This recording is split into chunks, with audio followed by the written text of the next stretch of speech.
Em 2016, a mais importante investigação jornalística do mundo revelou como poderosos governantes, endinheirados e o crime organizado lavavam dinheiro e ocultavam seus patrimônios. Para isso, eles usavam principalmente empresas de fachada e contas bancárias abertas em paraísos fiscais, tipo Ilhas Virgens Britânicas, Delaware nos Estados Unidos, Luxemburgo na Europa, Ilhas Jersey, Niue na Ásia. O vazamento dos e-mails de um escritório de advocacia panamenho chamado Mossack Fonseca desencadeou uma sucessão de investigações policiais em todos os continentes, provocou a queda de vários primeiros ministros e até prisões mundo afora.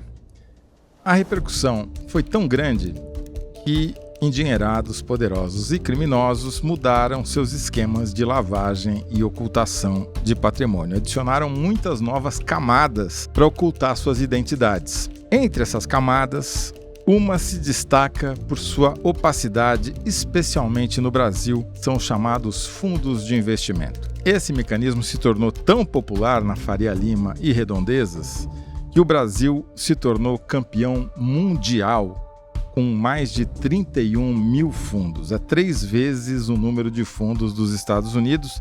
O Brasil tem 20% dos fundos e apenas 3% dos ativos globais, o que mostra uma predileção muito brasileira por esse mecanismo. Quem vai contar para a gente como esses fundos funcionam, por que eles se multiplicaram e como são usados são as repórteres do UOL, Amanda Rossi e Marina Giannini. Muito bem-vinda de volta ao UOL Prime, Amanda Rossi. Sempre muito bom estar aqui. Muito bem-vinda pela primeira vez, Marina Giannini. Muito bom, é um prazer estar aqui com você, Toledo. Obrigado. Eu sou José Roberto de Toledo e esse é o UOL Prime. Toda semana a gente conversa com os melhores repórteres sobre as melhores reportagens do UOL. Amanda, se um dia eu tiver dinheiro e precisar escondê-lo, como é que eu faço? Hoje em dia você pode ir atrás de cripto, mas até a carbono oculto, até a compliance zero, uma boa alternativa era você ir para a Faria Lima e tanto abrir uma sociedade anônima fechada, você verificar um esquema com fundos de investimento e preferencialmente também com conta numa fintech. Você fazia esse combo, você tinha a possibilidade de ocultar seu patrimônio. Quer dizer, comparado com o que acontecia 10 anos atrás, políticos brasileiros, empresários, iam até o escritório da Mossack Fonseca na Avenida Paulista e esse escritório ajudava eles a abrirem uma conta nas BVI, né? Como o ex-ministro da Fazenda, o ex-presidente do Banco Central fizeram, né? Agora não preciso mais fazer isso. Basta eu ir na Faria Lima, buscar uma gestora de fundos e dizer, vamos criar um fundo só para mim, é isso? A gente viu nessas duas operações, na Carbono Oculto e na Compliance Zero, que essa estrutura foi muito utilizada, desde de suspeita em relação à lavagem de dinheiro pelo PCC até os negócios do Banco Master. E isso veio em resposta ao que aconteceu após o Panama Papers, né? Então, você tinha um grande mecanismo consolidado de ocultação patrimonial no exterior e as regras afrouxaram em relação a ele e a água encontrou um jeitinho. Então, você fechou uma torneira fora do país e a água foi procurando algum furo na tubulação. Onde é que tinha o furo na tubulação? O furo na tubulação estava dentro do próprio Brasil, principalmente no mercado financeiro, que está muito concentrado na Faria Lima. Então, esses mecanismos legítimos, todos legítimos, as offshores também são legítimas, fundos de investimento, as fintechs. A gente está falando de estruturas legítimas, mas utilizadas de forma ilegítima para ocultar patrimônio e para não pagar imposto. Vocês falam nas reportagens que as SA fechadas, por exemplo, se tornaram mais populares do que eram as offshores tradicionais, que eram empresas limitadas e tal. Por quê? Qual que é a predileção? Qual que é a função de uma SA? O que ela faz que as outras empresas não, tipos de empresas não conseguem fazer? Vamos personificar para ficar mais fácil de quem está ouvindo a gente entender. Então, se a gente for voltar bastante no tempo, a gente for para 2006, né? Então, em 2006, a gente teve um importantíssimo banqueiro brasileiro na época que foi preso, também acusado por cometer crimes financeiros, por ocultar patrimônio obtido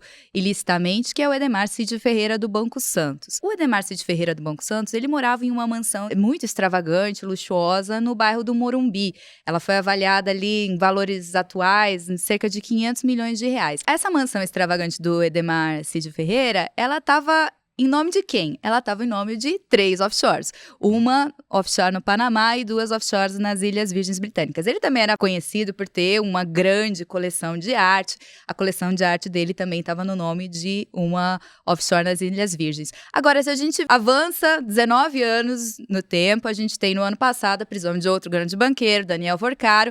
E aí a gente vai comparar, né? Em nome de quem estava o patrimônio do Daniel Vorcaro. A mansão em Trancoso, na Bahia, onde ele realizava eventos, que ele frequentava, né, avaliada em 300 milhões de reais, também muito extravagante, ela tá no nome de quem? Tá no nome de uma offshore? Não, ela tá no nome de 6 sociedades anônimas fechadas. São empresas numeradas, Fraction 27, Fraction 45. Se você for olhar, a mansão onde o Daniel Vorcaro ficava quando ele estava em Brasília, onde ele recebia políticos, uma mansão de 36 milhões de reais. Em nome de quem que ela tá? Em nome de uma sociedade anônima fechada. Os apartamentos de luxo que ele tinha em São Paulo, muitos dos quais foram oferecidos a mulheres, né? Em nome de quem que elas estavam? De uma sociedade anônima fechada. E essa específica estava dentro de uma cadeia de fundos de investimento. Então, espera aí, deixa eu ver se eu entendi.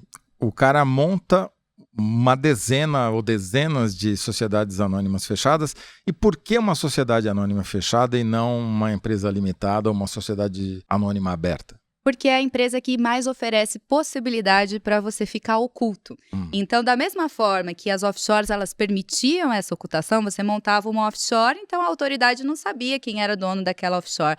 A sociedade anônima fechada, combinada com o fundo de investimento, ela pode oferecer essa mesma ocultação. Como é que você faz essa combinação? Por exemplo, uma empresa limitada, né? Se você tem uma empresa limitada, você é sócio daquela empresa limitada, no cadastro da empresa, na Receita Federal, vai aparecer lá que você é sócio daquela empresa. Agora, se você é dono de uma sociedade anônima fechada, isso não vai aparecer no cadastro da empresa. O que vai aparecer é quem é o diretor da sociedade anônima fechada. Então, muitas vezes, há uma série de combinações para você ter o nível máximo de ocultação. Então, a gente viu também na investigação da Compliance Zero, testas de ferro sendo escolhidos para a diretoria dessas sociedades anônimas fechadas. É o caso específico, por exemplo, da investigação sobre o suposto pagamento de propina para o Paulo Henrique Costa, que era presidente do BRB, quando o Master estava em processo de negociação. Né? Então, só para deixar claro para as pessoas que talvez não tenham isso de cabeça, o esquema era o seguinte: o cara que queria vender o banco, porque o banco estava quebrado, que era o Vorcaro, subornou o presidente do banco que ia comprá-lo, que era um banco estatal, o banco BRB, e que resultou na prisão de ambos. Então a suspeita é que ele teria recebido 140 milhões de reais, um pouquinho a mais, por meio de imóveis, para fazer essa operação que gerou um rombo bilionário no Banco Público de Brasília e se valeu, né, a suspeita também de sociedades anônimas fechadas com um diretor que era testa de ferro. Então você tem a sociedade anônima fechada, ela tem essas várias camadas de ocultação. Então, por exemplo, a Receita Federal, ela deveria saber quem eram os acionistas das sociedades anônimas fechadas. Só que na prática, essa informação fica de posse da própria empresa. Então ela tem que registrar num livro interno, que pode ser um livro de papel, essas modificações de quem são os acionistas que entram e saem. Não tem que registrar na junta comercial. Não tem que registrar na junta comercial. Então, se a gente vai fazer uma consulta na junta comercial, a gente não tem como saber quem é o dono de uma sociedade anônima fechada. Só que quando eu comecei essa apuração, eu imaginava que a Receita Federal soubesse, tudo bem, né? A informação não está pública, mas a Receita sabe. Só que, para nossa surpresa, nem a Receita Federal, a junta comercial, a Polícia Federal, ninguém sabe. As regras existem, mas eles foram encontrando brechas, né, nas regras. Então, as sociedades anônimas fechadas não declaram, a maioria não declara à Receita quem é o beneficiário final, é isso? Não declaram, então a Receita não tem essa informação. Agora, a gente tem também, por outro lado, alguns casos, quem que é o dono de uma sociedade anônima fechada? Um fundo de investimento. Quem é dono daquele fundo de investimento é um outro fundo de investimento. Quem é dono dele é um outro fundo de investimento. Então, você tem uma série de estruturas em cascata em que nenhuma delas a Receita Federal sabe quem é o beneficiário final. Eu já vou voltar para os fundos, mas eu só queria fazer uma pergunta para a Marina. sobre como vocês fizeram para investigar esse tema, se nem a Receita Federal sabe tudo o que precisaria saber. Mas não responda agora, só depois do intervalo. Você já ouviu falar do Missão Saber? É o não tão novo podcast do UOL que parte de livros, vamos recomendar muitos livros para falar de vários assuntos. Já pensou ouvir a Daniela Lima falando de ansiedade? Por conviver com o processo da ansiedade há tanto tempo, eu entrei numa espécie de vigília constante, assim. O PVC sobre memória, o Facundo Guerra sobre China, Maria Prata sobre educação dos filhos, Sakamoto e os evangélicos. Muita gente esperava que o número de evangélicos seria ainda maior. Eu sou Murilo Garavello e apresento Missão Saber, o podcast para quem é curioso e gosta de aprender. Tudo na vida a gente acha um equilíbrio ali, consegue viver e ao mesmo tempo entender as problemáticas e ao mesmo tempo se amar. Tem tudo isso e muito mais, muita coisa legal para você. Busca Missão Saber no YouTube, no Spotify ou na sua plataforma de podcasts favoritos ou fica atento no canal UOL. Assista o Missão Saber toda semana no canal UOL. Marina, qual foi a base de dados que vocês usaram para fazer essa investigação? Então, Toledo, na verdade, a investigação com dados, ela partiu de um questionamento investigando algumas empresas específicas relacionadas ao caso Master. A gente começou a perceber que várias delas eram holdings, e eram holdings criadas como empresas de prateleira, que depois eram repassadas e criadas sempre por um mesmo grupo. Então a gente foi olhar a base da Receita. A Receita ela tem basicamente um RG dessas empresas. Então, onde elas estão localizadas, qual é o capital social e principalmente quem são os sócios, ou no caso das SAs fechadas, quem são os diretores. Então o que a gente fez foi olhar para todas as empresas do Brasil, mais especificamente para as holdings anônimas. E aí, o que a gente percebeu? Tinham poucas pessoas abrindo muitas holdings e poucas pessoas sendo administradoras, ou melhor, diretoras de muitas holdings anônimas. E aí, a partir desse ranking, a gente saiu um pouco dos dados e foi para o mundo real. Então, foi investigar que pessoas eram essas, para quem elas trabalhavam, e a gente percebeu que muitas delas eram funcionárias justamente dos escritórios especializados em criação de empresa de prateleira. São escritórios de advocacia ou não necessariamente? Não necessariamente. Tá, mas boa parte são escritórios de advocacia ou paralegais, como eles chamam? Isso, serviços paralegais de apoio empresarial, basicamente. Esses paralegais, basicamente, trabalham como apêndices do escritório de advocacia, numa empresa independente, mas que tem uma vinculação de negócios com os escritórios muito frequente, por aí? Exato. Tá. E o que a gente percebeu foi, das 10 pessoas que mais administravam holdings no país, 3 delas estavam relacionadas ao caso Master. Então, a gente percebeu que não era só um questionamento que a gente tinha feito para a base de dados sem fundamento, que, na verdade, eram casos que tinham ali batom na cueca, né? Aí é igualzinho a Mossack Fonseca, né? Porque você pegava dezenas, centenas de milhares de empresas mundo afora e os diretores eram sempre os mesmos. Então, aqui não era só uma Mossack Fonseca, eram várias, mas ainda assim tinha uma concentração e, inclusive no caso Master, muitas das empresas envolvidas no esquema do Master tinham os mesmos diretores de outras tantas holdings e SAs que tem por aí, é isso? Isso, em alguns casos eram diretores diferentes, mas depois de uma apuração nas juntas comerciais, a gente percebeu que eram funcionários das mesmas empresas. Entendi. Quer dizer, eram camadas de ocultação, porque claramente essas pessoas emprestaram o nome, mas não tinham atuação no dia a dia dessas empresas. Imagina, porque se você tem que administrar uma centena de empresas, você não vai administrar nenhuma, né? Vou voltar para Amanda para perguntar o seguinte, Amanda. Você mencionou que vários fundos podem ser usados, né? Assim, você vai empilhando um fundo em cima do outro. Quem é responsável pela fiscalização dos fundos? No caso, principalmente a CVM, né? Mas também... Comissão de Valores Imobiliários. Valores Imobiliários. Mas também outras autoridades têm atribuição de fiscalizar a própria Receita Federal e o Banco Central. Mas o que a gente vê? A gente estava falando, então, de brechas na fiscalização, né? Você já jogou na apresentação um dado impressionante que o Brasil é recordista em número de fundos de investimento. Mas o Banco Central começou a saber quem eram os cotistas dos fundos de investimento há muito pouco tempo, em 2020, se eu não me engano. A CVM passou a ter acesso a essas informações depois ainda, em 2024.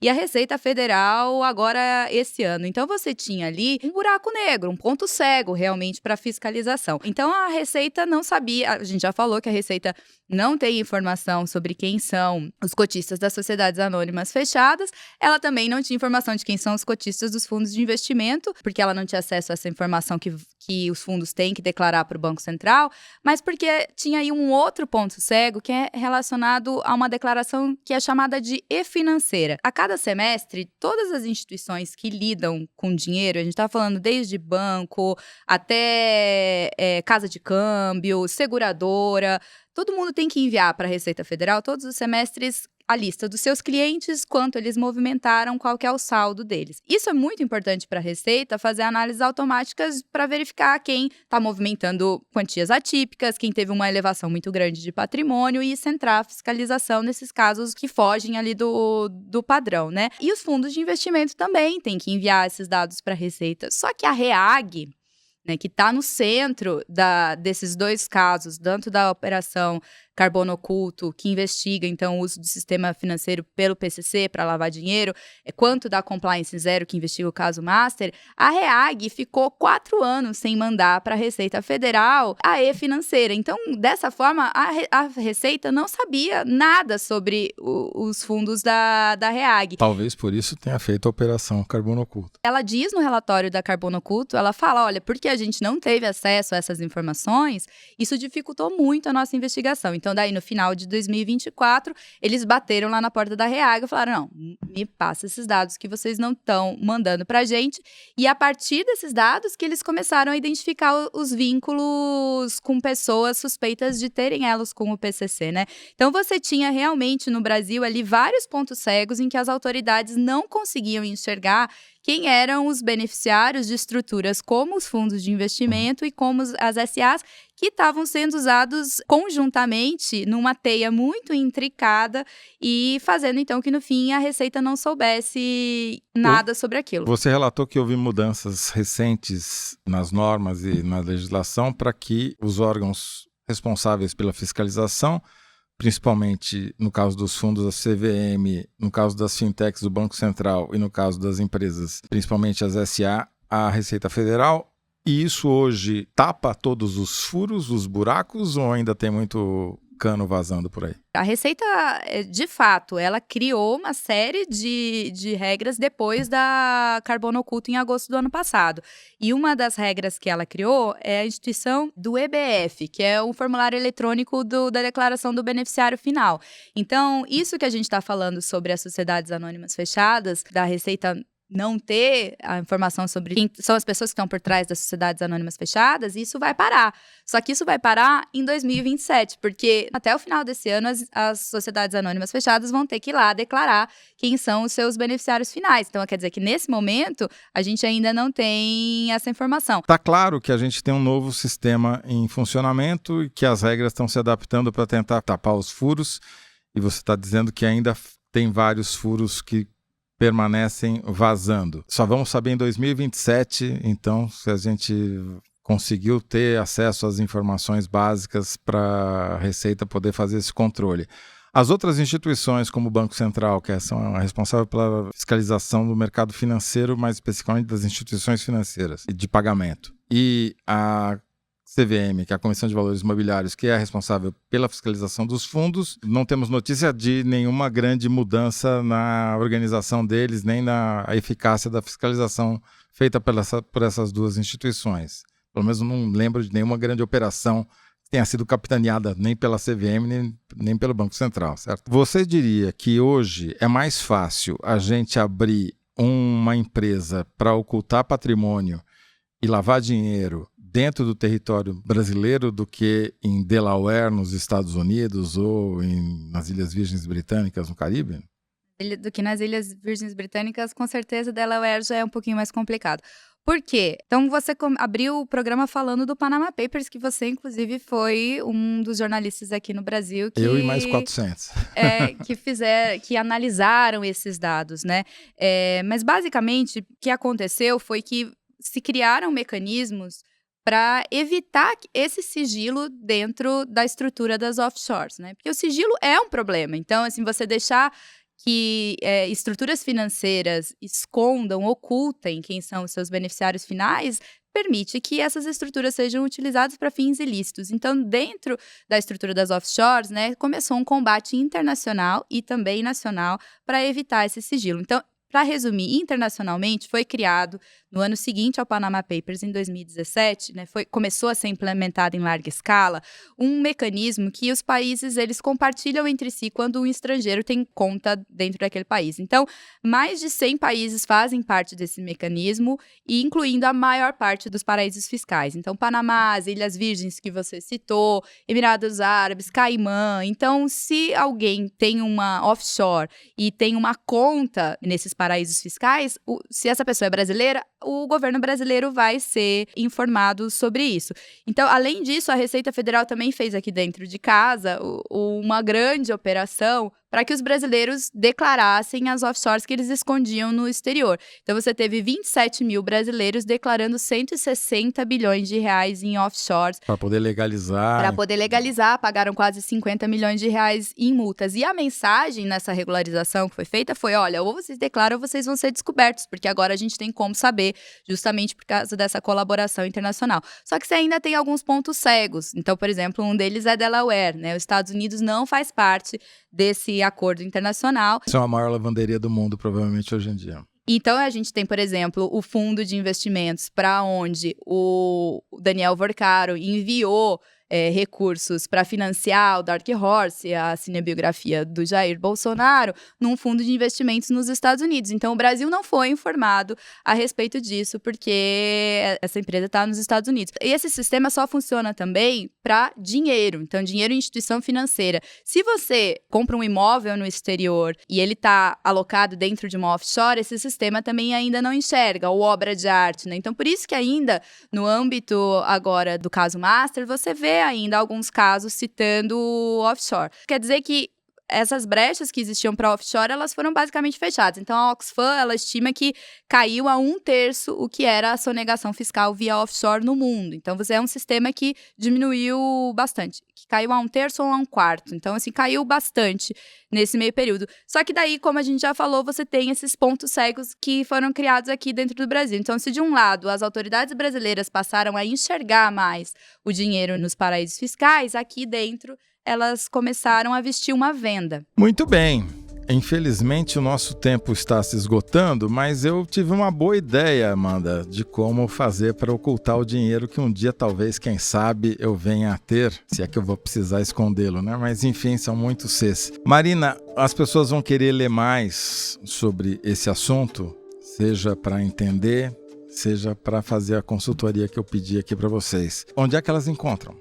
A matéria sobre as offshores e os fundos de investimento você encontra no UOL Prime, e as outras duas, sobre as holdings anônimas e a junta comercial, você encontra no Tab. Então é uol.com.br/prime e uol.com.br/tab. Isso mesmo. Muito bom. Quem assina o UOL pode acessar, ler e ouvir essas e muitas outras reportagens investigativas no UOL Prime na íntegra. Os assinantes têm acesso a todo o acervo jornalístico do UOL, além da opinião e análise dos nossos colunistas. E também conseguem aproveitar benefícios como os descontos em cinema, teatro, festivais de música, tem acesso ao UOL Play e a outros serviços. Confira em assine.uol.com.br.